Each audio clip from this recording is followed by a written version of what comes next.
flaming son of a demon, arrogant briar-born slog, stuffed and trussed, barely teat-weaned, fuzz-faced baby man.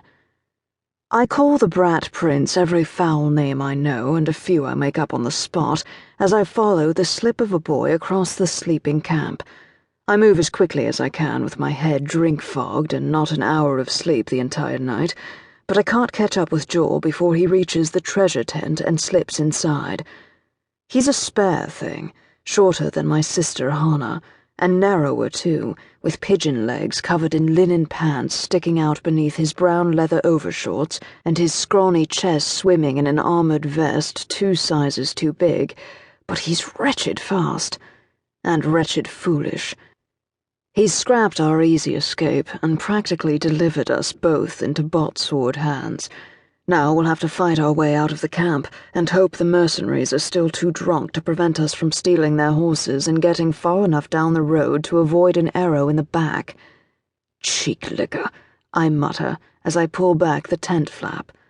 I reach for my sword, expecting to find the little man already snatched up by mercenaries, but once my eyes adjust to the murky light, I see his boots sitting on a carpet a few hands away, and the prince silently picking his way across the body-littered ground in his stocking feet.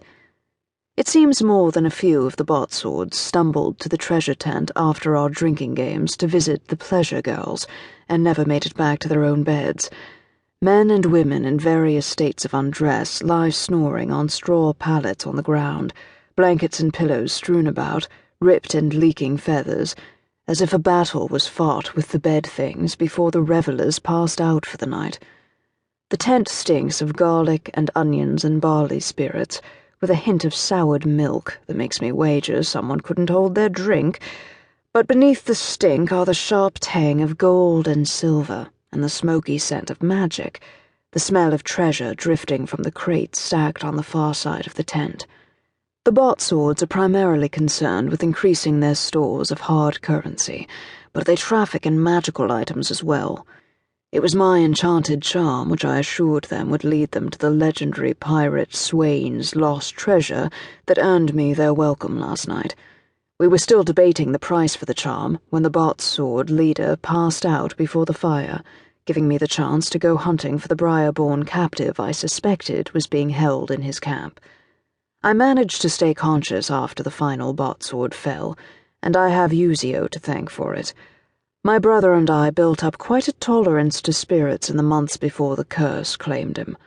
Knowing that our debauchery helped me avoid being robbed and taken prisoner makes me even more determined to see this adventure through. I have to succeed in my quest, if only to live to tell Hannah she was wrong, and that my days spent drinking and wenching my way through half the kingdom weren't a tragic waste of time. I will succeed. 3 weeks remain until my 18th birthday. 3 weeks to find the lost princess, convince her to marry me, and escape my brother's fates. Finding her will be the hard part. I've yet to meet a girl who can refuse me when I crave her favor, and I've never wanted a girl the way I want Aurora of Norvair. I will find her, and marry her, and Hannah and I will finally be out of my father's depraved shadow, and the land beyond help this reckless prince if he thinks he can deter me from my course. The woolly-headed boy is now across the room, climbing a stack of crates like a ringtail. He reaches the top and balances on one foot as he paws through the weapons in the uppermost crate and pulls out a fairy's staff more slender than my wrist. It hardly seems sturdy enough to last a sparring session, but it's tougher than it looks. When the boy jumps from the crates, aiming the staff at a clear place on the floor and using it to leverage his body up into the air before giving a shove that sends both him and his weapon sailing over the sleeping mercenaries to land in a silent crouch 10 hands from where I stand, the wood doesn't even creak, let alone crack.